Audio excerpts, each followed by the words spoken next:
El 23 de marzo de 2026, una joven de 25 años se convirtió en el centro de uno de los debates más intensos, incómodos y profundamente humanos de toda España. Su nombre era Noelia Castillo Ramos, y aunque muchos conocieron su historia ese día, la verdad es que todo había comenzado mucho antes, en silencio, lejos de las cámaras, lejos de la opinión pública, en una vida que poco a poco fue cambiando hasta volverse irreconocible.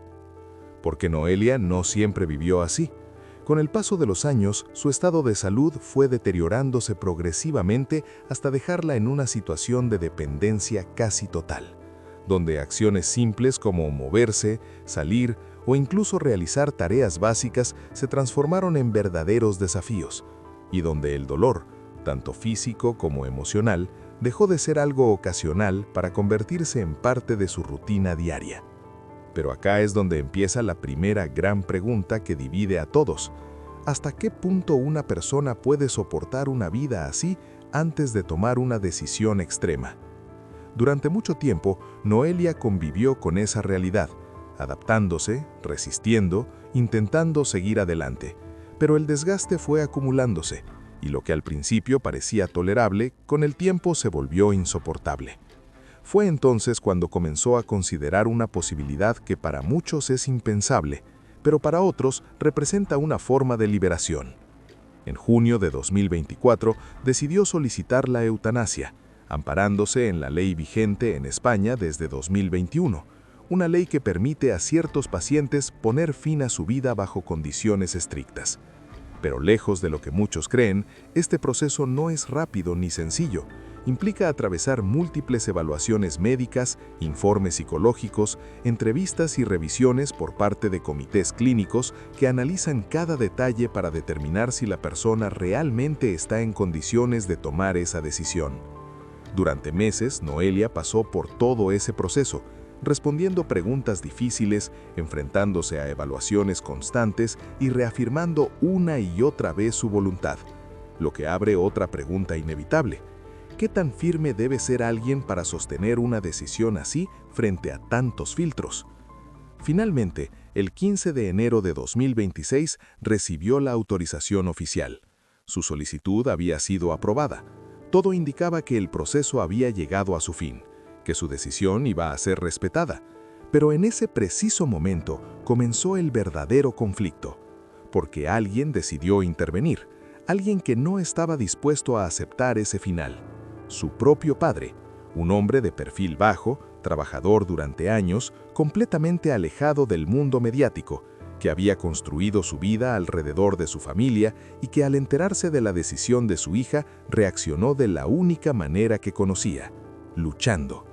El 20 de enero de 2026 presentó un recurso judicial para frenar la eutanasia, argumentando que Noelia no estaba en condiciones de tomar una decisión de ese nivel, que su estado emocional podía estar influenciado por el sufrimiento, que quizás existían otras alternativas. Y acá surge otra pregunta que incomoda.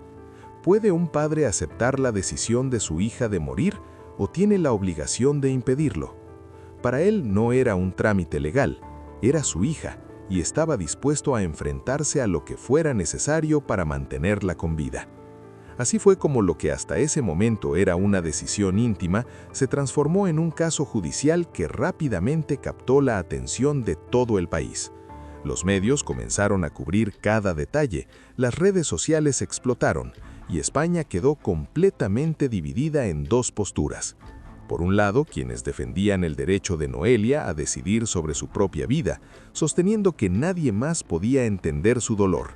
Y por otro, quienes apoyaban al padre, convencidos de que la vida debía protegerse incluso en las circunstancias más difíciles. Mientras tanto, el tiempo seguía avanzando, y Noelia, en medio de todo ese ruido, seguía esperando una resolución, esperando que alguien decidiera sobre algo que ella ya había decidido hacía tiempo. Pero entonces ocurrió algo que cambió el rumbo del caso. El 5 de febrero de 2026, un juzgado tomó una decisión provisional: suspender temporalmente el procedimiento, lo que significaba que la eutanasia quedaba en pausa. Y esto abre otra pregunta clave. ¿Es justo frenar una decisión personal por una disputa legal? Para el padre fue una señal de esperanza, pero para Noelia fue simplemente un retraso en un final que ella ya había aceptado. A partir de ese momento, el caso escaló rápidamente a instancias superiores. Cada recurso presentado por el padre, cada apelación y cada revisión legal no solo alargaban el proceso, sino que aumentaban la tensión en todo el país. Porque ya no se trataba solo de una familia, se trataba de un debate nacional. Los jueces comenzaron a analizar nuevamente cada detalle: informes médicos, evaluaciones psicológicas, testimonios y antecedentes del caso, intentando responder una pregunta que parecía imposible de resolver con una simple decisión judicial. ¿Quién tiene realmente el derecho final sobre una vida? ¿La persona que la vive o quienes la rodean? El sistema judicial se encontró atrapado en un terreno donde la ley y la ética no siempre caminan de la mano, porque aunque la ley establece condiciones claras, la realidad humana es mucho más compleja. Durante esos días, la exposición mediática fue total. Programas de televisión, redes sociales y portales digitales hablaban constantemente del caso, generando un clima de tensión y debate permanente. Algunos defendían con firmeza el derecho de Noelia a decidir sobre su propia vida, argumentando que nadie podía comprender el nivel de sufrimiento que ella experimentaba día a día, mientras que otros apoyaban al padre, convencidos de que la vida debía ser protegida incluso en las situaciones más extremas. Y acá surge otra pregunta que incomoda profundamente. ¿Es posible tomar una decisión completamente libre cuando se vive en constante sufrimiento? Mientras tanto, Noelia seguía en el centro de todo, pero al mismo tiempo en silencio, esperando, sabiendo que su decisión ya había sido tomada mucho antes de que el mundo comenzara a opinar. El tiempo pasaba y cada día de espera era un recordatorio de la incertidumbre, hasta que finalmente, el 28 de febrero de 2026, el tribunal emitió el fallo definitivo, una resolución que no solo cerraba el proceso legal, sino que también marcaba un antes y un después en el debate social. Los jueces determinaron que Noelia se encontraba en pleno uso de sus facultades, que había pasado correctamente por todas las evaluaciones exigidas por la ley y que su decisión era consciente, informada y voluntaria. Por lo tanto, el procedimiento debía continuar. La noticia se propagó de inmediato, generando reacciones intensas en todos los sectores de la sociedad. Algunos lo consideraron un avance histórico en los derechos individuales. Otros lo vivieron como una derrota moral difícil de aceptar. Pero más allá de las opiniones, había una realidad que ya no podía cambiarse. El proceso seguiría adelante. Y entonces aparece otra pregunta que sigue resonando hasta hoy.